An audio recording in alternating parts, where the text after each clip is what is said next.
Cool. So there's a lot to cover. I'm going to move really, really fast because I want to give as much as I possibly can to everybody here. But the idea is if you like what I'm talking about and you want my slides, connect with me on the old LinkedIn.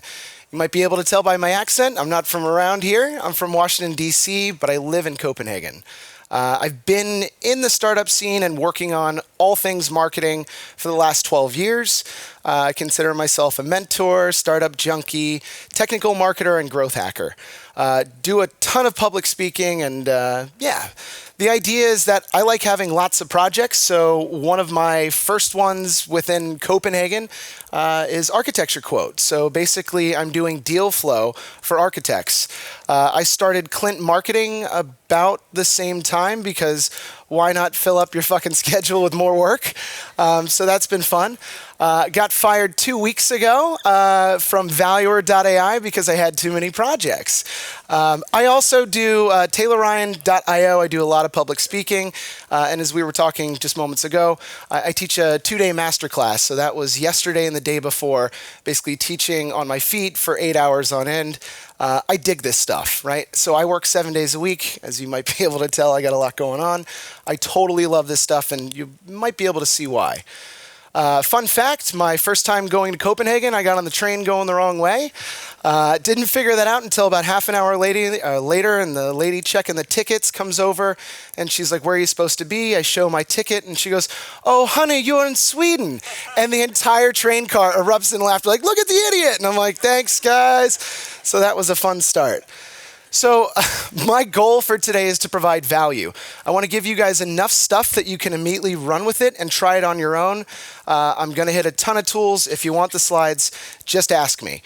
Just a real quick kind of gauging of the audience. How many people run their own business here? Oh, good. Okay, cool. And how many people are entrepreneurs mixed as kind of technical marketers? I know it's kind of like a bit of an overlap. Okay, smaller. Cool. I'm going to skip kind of the general definition. My definition of growth hacking is essentially doing the most with the least amount of time and money in order to get the biggest results.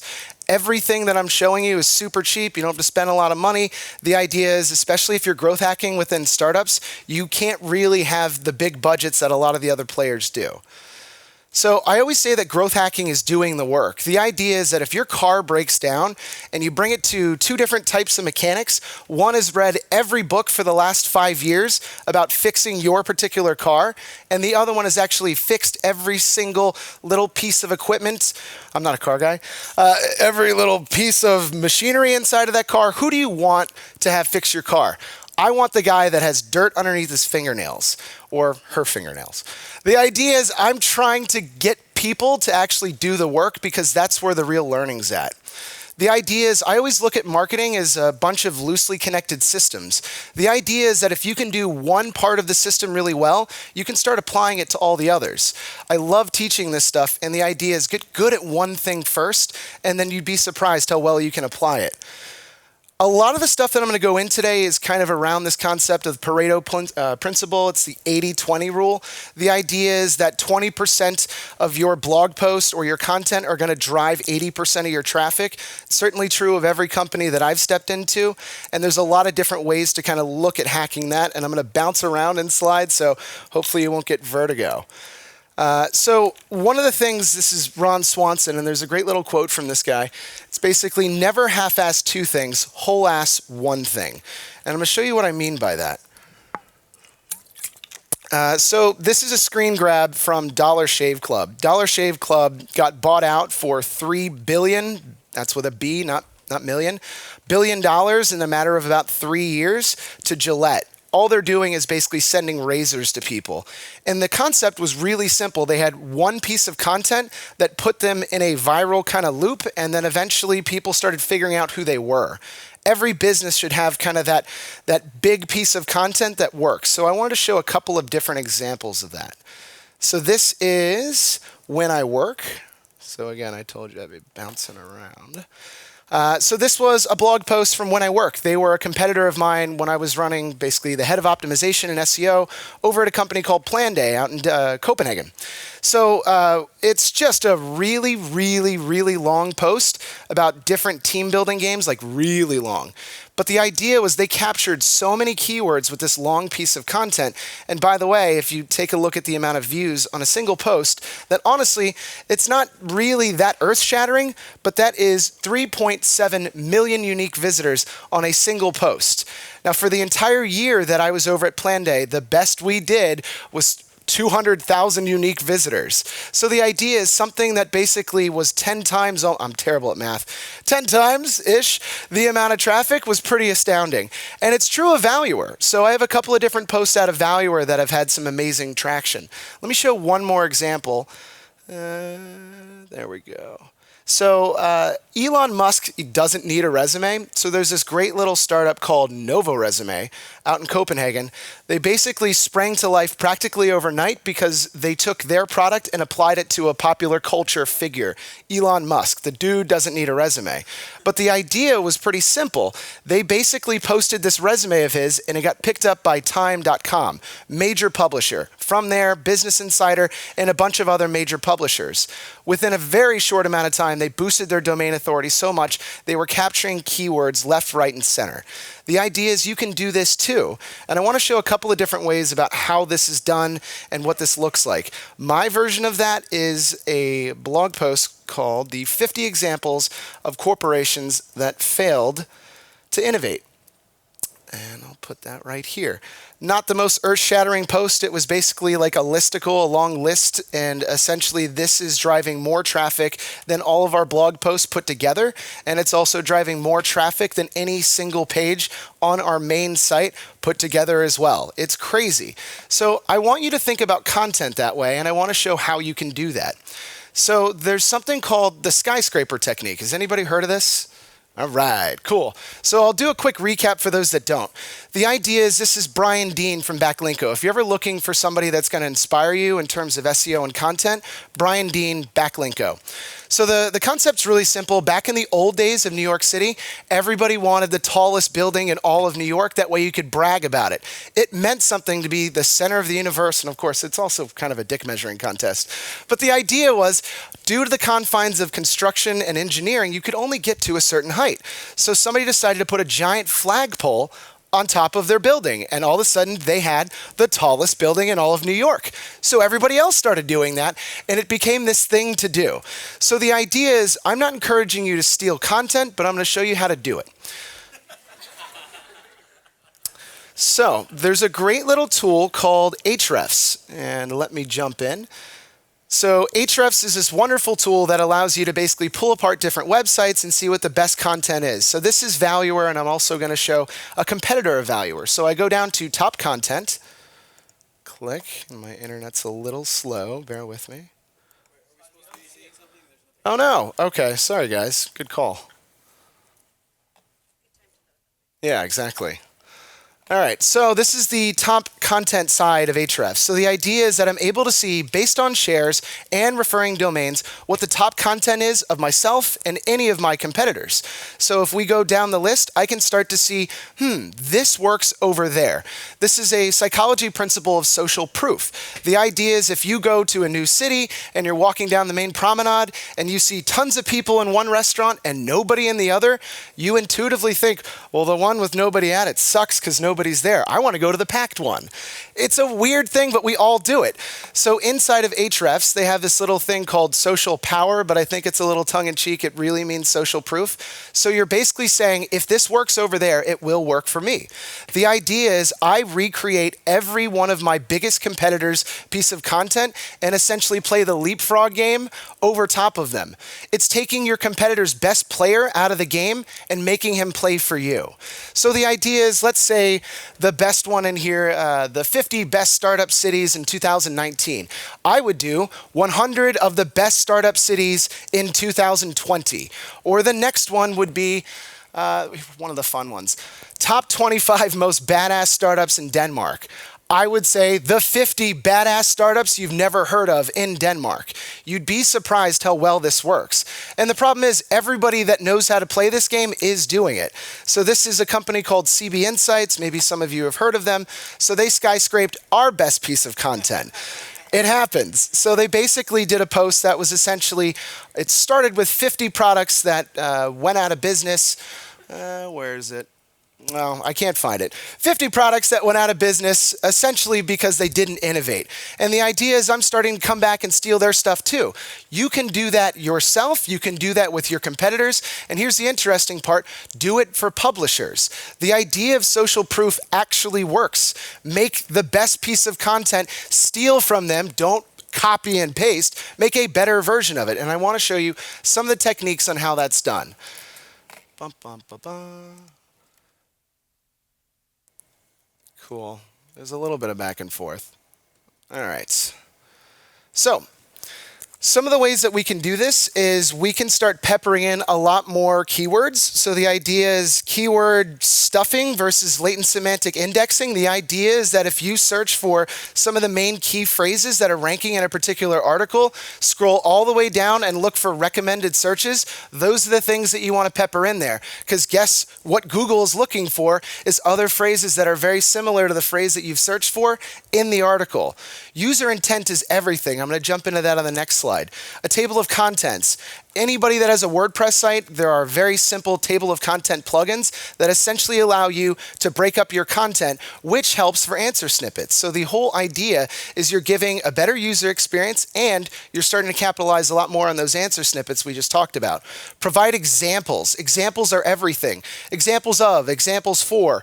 The idea is that Google is looking for articles that cover everything in depth. Internal and external linking are super important, and skimmability is changing the way that we actually surf. The idea is that if you are scrolling through on mobile and you have mile-long paragraphs, nobody's reading that. Nobody reads line by line like that anymore. You need to break them up.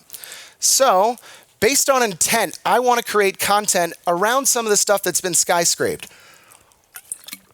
Sorry, I'm thirsty. So, some of the top stuff over here is really simple. The idea is informational searches are really quite easy, and we don't actually have to go click on anything. What is the capital of Denmark, right? I mean, that should be informational. I don't need to go to a page for that. Navigational, in terms of my website, the about page of, or Twitter or Facebook, really simple stuff. The two ones down here, these are the sexy ones. These are the ones that we're getting at essentially whether or not somebody's ready to buy.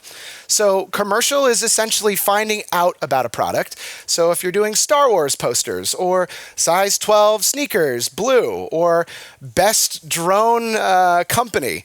But transactional is something different. The idea is that somebody's essentially holding out their wallet and they're like, I'm thinking about it. Can I give you my credit card? The idea is if somebody's asking about pricing, holy shit, they're ready to actually buy. And if you give them enough information, they will, right? Buy groceries online. They're using the word, I want to buy. So if you start optimizing for the intent, you win the whole game. Now imagine doing that with content as well. It's indescribable how easy that would be. Some of the things that I constantly battle with journalists on is the length of content. The idea is that you need to cover topics in depth. One of the same reasons that people on YouTube, in terms of those influencers, they're getting all riled up because they're getting compensated on time being on somebody's screen. The idea is it's watch time. So you need to keep people on the page in order to rank for stuff. So if your article is 600 words, nobody's sticking around to read the thing 3 times.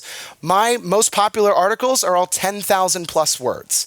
And the idea is I spend a lot longer on those, but in the long run, they work a hell of a lot better than some of these 600, 700 word things. It's just crazy. These graphs essentially just show what is capitalizing on the most keywords, 3,000 to 10,000 words. And in terms of where you're ranking on the first page, it's always the longest stuff. Just be aware. 70% of searches are long tail. It's getting to be that way. Back in the day, early 2000s, the way that we were shopping for jeans online was you would plug in jeans. Now we're looking for jeans, acid wash, male, 30 by 32, whatever the deal is. You need to understand that you're optimizing for that, and you're never going to capture those top 3 words that are a single phrase, but people don't search that way, so don't worry about it. Listicles work like crazy. So over at Valuer, I had a team of 30 people. right?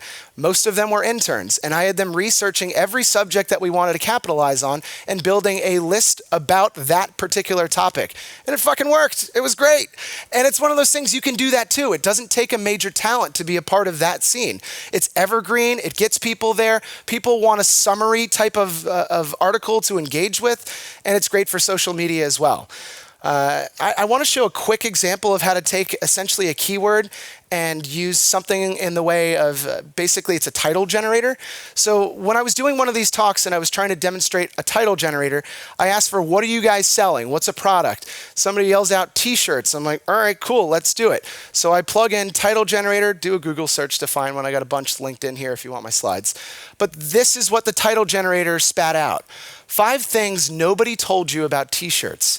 And I was like, holy shit, I wear t-shirts every day. And what do I not know about t-shirts, right? The next thing that jumped up, it was crazy. So 7 reasons why you're a rookie in t-shirts. I'm like, I'm no rookie. I've been wearing t-shirts my whole life. And I would have clicked on that. It's not even an article yet. You can do that too. One of the other amazing things that you can start to figure out and actually harness, instead of drifting further down those SERP pages, update your old posts. It works every time. As soon as I start losing my main keywords that I was ranking for before, I add an extra little paragraph in to make sure I steal it back. You guys can do that too. It's really, really simple. Using a little bit of latent semantic indexing and a little bit of keyword bubbles, you're able to do that stuff. And include everything, my God. So we put out this really dry article about corporate innovation, and I had a little post, a little picture here of Elon Musk smoking a blunt. And you know, the CEOs were like, do you think this is really appropriate? And I'm like, fuck yeah, it is. Of course it is. The people engaged with this content are people too. I want to break up the monotony. I want to keep it interesting. So long as it's metaphorically relevant, hell yeah, put Snoop Dogg in there as well. I'm down for it. Some of the best and most engaged content is the stuff that we want to laugh at, we want to enjoy, right? And also the informative stuff, so tons of infographics. It all works. So what if you're not a great writer? Then find one, right? So most of the content that I have on my LinkedIn that says that I've committed to sending articles out to people, 58 of them, I had a ghostwriter do it for $14 and they posted it. You can do that too. There's tons of different ways to find amazing writers, not for a lot of money. The idea is that at the end of the day is a numbers game. And use plagiarism checkers, of course, you know, if you're getting those things written for you pretty cheap. The last little bit that I always tell my content writers, and this is true of everybody, is finish strong. That last 10% sucks because you want to move on to the next project. But that's where all the gold is, right? Making sure that you finish every thought. Make sure you go back in and add that internal and external linking. Make sure that point is actually making sense in the broad search of your article. The idea is all this stuff matters, and that last 10% is the difference between meh and amazing. So I'm going to show a couple of quick examples here of people that are capitalizing on their resource section. So I've done a ton of different testing, and I got to tell you, blogs are on their way out. It sucks. So if you're providing valuable resources on your websites or inside of somewhere on, I don't know, a client site, you're going to win. So why they work is essentially this is capitalizing on some of the snippet stuff that we just talked about, but the idea is that it's perfect for SEO. You're really targeted on one specific area. The URL structure works, and the idea is that you can pepper as many keywords in there as you like, and Google's like, well, it said it was a resource, so I guess they have to keep using the same phrase. So let me show a couple different examples. I'm going to have to speed through this because I know I'm tight on time. So this is Talent Lift. So Talent Lift is this nice little site that essentially does basically recruiting software. So Talent Lift. So if you have ever worked with anybody that does keyword stuffing, you might recognize this tune.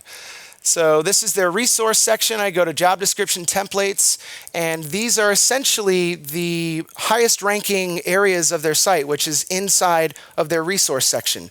So see if you can spot where the keyword stuffing is. Business analyst job description, business analyst job description template, business analyst job analyst duties and responsibilities, business analyst job profile, business analyst begins with defining, business analyst. It's crazy, right? And 4 years ago, you couldn't do that. Now everybody that's doing that is winning. I don't understand why, but it's working, and it's one of those things that I can't really argue with. Another example of that is Novo Resume. I don't have time to go into those guys. 24 slides is phenomenal with their resource section. I just want to pull it up so you can see it. But the idea is spend time on the stuff that matters. They're driving 80% of their traffic specifically through their resource section. The idea is, of course, they're giving it away, but they have a tripwire there. Give me your email address, and I'll give you an incomplete template that then you eventually have to come back to buy from me in the future. So the idea is we go into resources, free templates, and let me just click on one of these little links over here. And if you're looking at the very top left, you can see the URL structure is perfect. /templates, corporate business models, and then each individual template that you select in here is, again, another set of keywords. These guys have gone from 0 to almost 300,000 unique visitors practically overnight because they used a resource section. I consider that to be a win. I'm not going to go into Propeller. I think it stands to reason it is what it is. You already nailed the future is kind of paid. I really liked what you said about it, but I just wanted to show a quick thing that is kind of irking me, and I want people to get a feel for it because I don't think we're all taking the same look as we should be. So I did a quick screen capture of corporate innovation. It's kind of what we were selling over at Valuer. And the idea is I want you to get a feel for how much happens before you actually see organic. So the first 4 things are ads. Shocker. Ads are everywhere. The next is images, and then you get your answer snippet. Right? And that's great. If you rank for that answer snippet, you're winning. Then after that, videos. Hey, that's great for Google because guess what Google owns? YouTube. And all of those are YouTube videos. Shocker. People also ask, puts you back into the search so you get more ads. And then just beyond that, you start to look at some of the organic stuff. No, never mind. Those are top stories, which are brought to you by Google, right? And then below that, then we start getting to organic. That's 1, 2, 3, maybe even 4.5 swipes to be able to actually get to the stuff that matters. Holy shit, right? And the idea is that's not changing. And there's a reason for that. It's the Google Home, Amazon, Alexa, but the idea is 48.9% of those searches end without a click. We're looking at a 0-click future, so we really have to over-optimize to get those answer snippets or find our way somewhere inside of that kind of 1st to 5 search engine results pages. It's crazy. Yeah, and there's a reason for that. I just want to highlight this because, fuck Google. But it's one of those things. I mean, honestly. So, I can't be mad because I like money too. But the idea is the ad revenue trends generated $32.6 billion in advertising revenue in the second quarter, a 22% increase year over year. They're raking in money, and I can't blame them, but I want to be able to work around that. So there's a few different ways that we can do that, and I wanted to show a couple of quick things. If you're playing on social, this is a chance to kind of get ahead. So I think a lot of us are familiar with Reddit and Quora. I wanted to show a couple of really quick growth hacks that allow you to get ahead using some curated content. So let's do it on Reddit first. So I want to pull up Reddit here. I already did.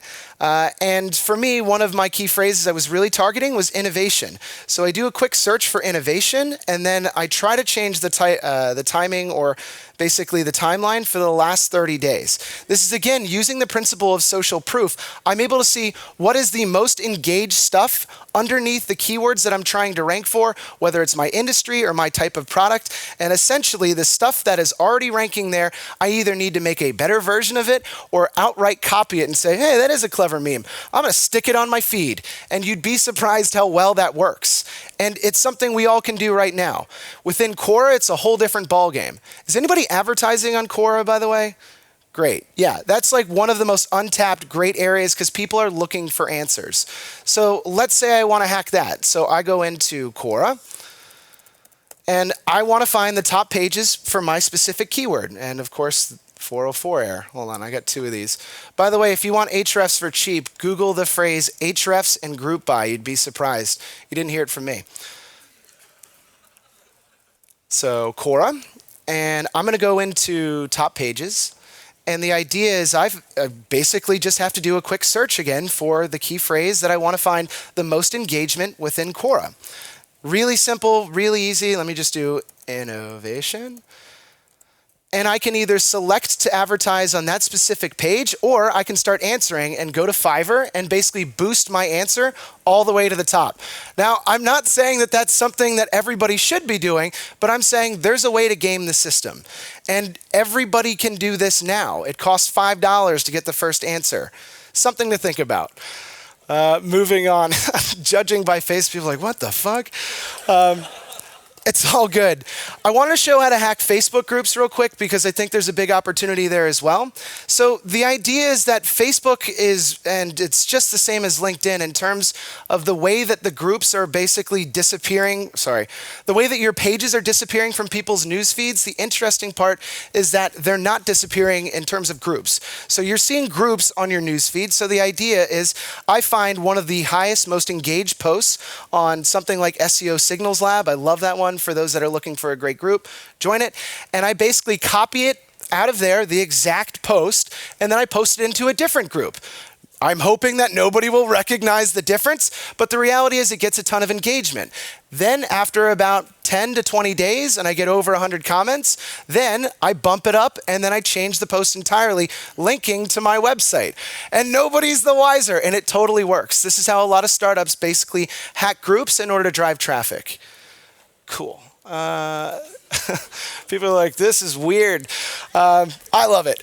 So I don't know. I have flexible morals, but I find that this is something that maybe I'm not okay with. So this guy basically posted a short story about how working with his boss is troublesome, and then at the end it's don't forget where you came from.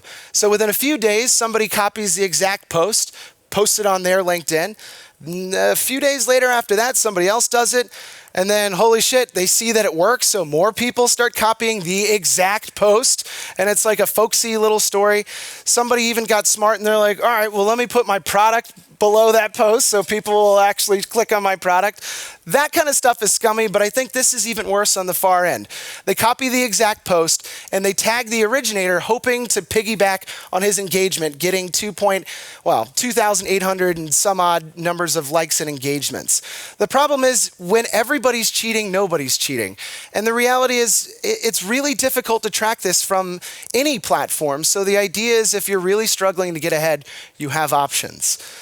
Some of the different tools that are out there in terms of posting, I think there's a lot of different areas to kind of play with, and a lot of up-and-coming networks like TikTok that nobody's messing with at the moment. But the idea is having the ability to bulk create and test at scale is super interesting. So I created essentially a guide that allows you to do that. So you can create 50 different posts across 4, 5, 6, as many platforms as you want using a CSV upload that then basically mimics the entire post across a number of different platforms and then pushes it live using a mixture of Zapier and Buffer. If you want that, I can send it over to you. No problem, no questions asked. By the way, I also charge for this stuff. So I think I've probably gotten pretty close to going over time. I'm not saying that all of this stuff is the smartest thing to do, but I'm saying I didn't invent the rainy day. I just happen to have one of the better umbrellas. The future of content is going to change in the next number of years, and I think most people don't realize that AI self-generated content is coming.